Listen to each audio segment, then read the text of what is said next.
السلام علیکم ورحمۃ اللہ وبرکاتہ۔ جو خود کی مرضی سے چلا گیا ہے آپ اسے اپنی مرضی سے کبھی نہیں روک سکتے، کیونکہ وہ نہیں رکتا ہے۔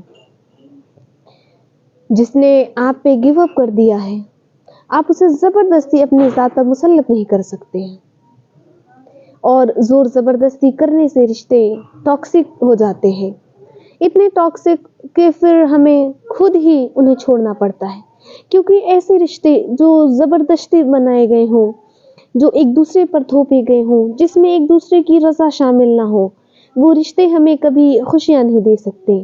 ہاں کبھی کبھی ہو سکتا ہے کہ عارضی خوشیاں ہوں، لیکن وہ خوشیاں کبھی دائمی نہیں ہو سکتی، کبھی ہمیں وہ سکون دینے والی خوشیاں نہیں میسر ہو سکتی ہیں۔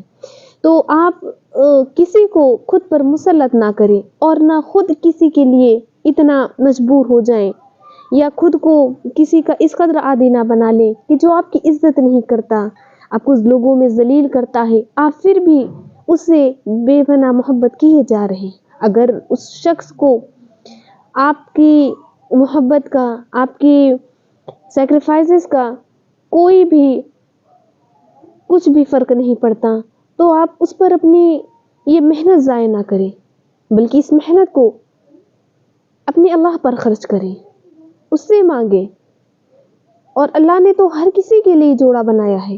ہو سکتا ہے وہ شخص جس سے آپ کچھ دنوں کے لیے اٹیچ ہو گئی، یا جس سے آپ کا رشتہ کسی وجہ سے جڑ گیا اور اس سے آپ الگ ہو گئے، تو آپ اپنی رب کی رحمت سے مایوس نہ ہو سکتا ہے اللہ نے اسے آپ کے لیے بنایا ہی نہیں تھا، یا اسے آپ کی زندگی میں صرف ایک سبق کے لیے لے کر آیا تھا، یا پھر ہو سکتا ہے کہ وہ چند روز کی جو خوشیاں آپ کو دے رہا ہے اللہ نے آپ سے وہ چھین لی، تو اپنے رب سے مایوس نہ ہو سکتا ہے اللہ رب العالمین آپ کو اس سے بہتر خوشیاں دینا چاہتا ہے، یا آپ کو اس دور سے گزار کر، اس تھوڑے دنوں کی محبت میں رکھ کر ایسے وقت کے لیے تیار کرنا چاہتا ہے جو آگے آپ پر گزرنے والا ہو، یا آپ کو اس سے لڑنے کی، آپ کو اس ماحول سے واقف کرانا چاہتا ہو کہ آپ کو اسٹرانگ بنانا چاہتا ہو۔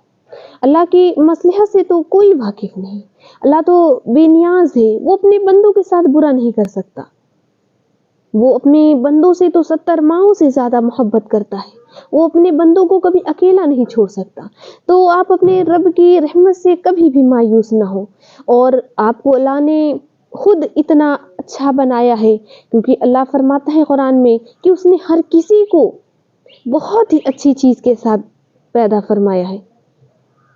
آپ خود کو کبھی کمتر نہ سمجھیں کہ بندہ سامنے والا مجھ سے اٹریکٹ نہیں ہوتا، یا ہم اس کو خوش کرنے کی کوشش کرتے ہیں، یا ہم میں کوئی کمی ہے۔ آپ کبھی بھی احساس کمتری کا شکار نہ ہونے دیں خود کو۔ آپ کے رب نے آپ کو اسٹرانگ بنایا ہے، آپ کے رب نے آپ کی تخلیق کی ہے، کسی انسان نے آپ کو نہیں بنایا۔ آپ اپنے رب کی تخلیق پر شک نہ کریں، آپ یہ سوچیں کہ میری رب نے مجھے اس سے بہتر دینا ہے، اس لیے اس نے مجھے ان آزمائشوں میں ڈالا ہے۔ ہاں وقتی تکلیف تو بہت ہوتی ہے، لیکن اللہ ایسا مرہم دیتا ہے اس زخم کا کہ بندہ ہر تکلیف کو بھول جاتا ہے۔ اگر آپ ایسے رشتوں میں پڑھنا چاہتے ہیں تو اور ان کو بار بار پورا کرنے کی کوشش کرتے ہیں، لیکن سامنے والا آپ کو جھڑک دیتا ہے، دھتکار دیتا ہے، اتنے ٹاکسک کہ پھر ہمیں خود ہی انہیں چھوڑنا پڑتا ہے، کیونکہ وہ بہت تکلیف دیتے ہیں۔ اس لیے جو چلا جائے اسے بھول جانا سیکھے اور آگے بڑھنا سیکھے۔ جو نصیب میں ہوتا ہے اسے زور زبردستی کر کے اپنا نہیں بنانا پڑتا۔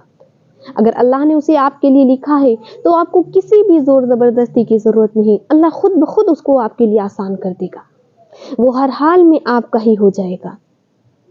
آپ صرف اپنے رب کی رحمت پر ہی بھروسہ رکھیں، یقین رکھیں۔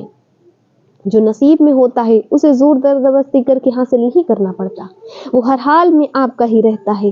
آپ بس اللہ کے انتخاب پر اعتبار کرنا سیکھ لیں، اللہ کا انتخاب آپ کو کبھی بھی مایوس نہیں کرے گا۔ سورۃ طلاق کی آیت ہے قد جعل اللہ لکل شیء قدرا، یقیناً اللہ نے ہر چیز کے لیے ایک تقدیر مقرر کر رکھی ہے۔ اور بے شک اپنے رب کی رضا پر راضی ہو جائیں، اور وہ آپ جب اپنے رب کی رضا پر راضی ہو جائیں گے آپ کے لیے بہتر تلاش کرے گا۔ اپنے رب کی رضا پر راضی ہونا سیکھیں۔ اللہ ہم تمام مسلمان بھائی بہنوں کو اپنے رب کو راضی کرنے والی، اس کی رضا پر راضی ہونے والی بنا دے، آمین۔ جزاکم اللہ۔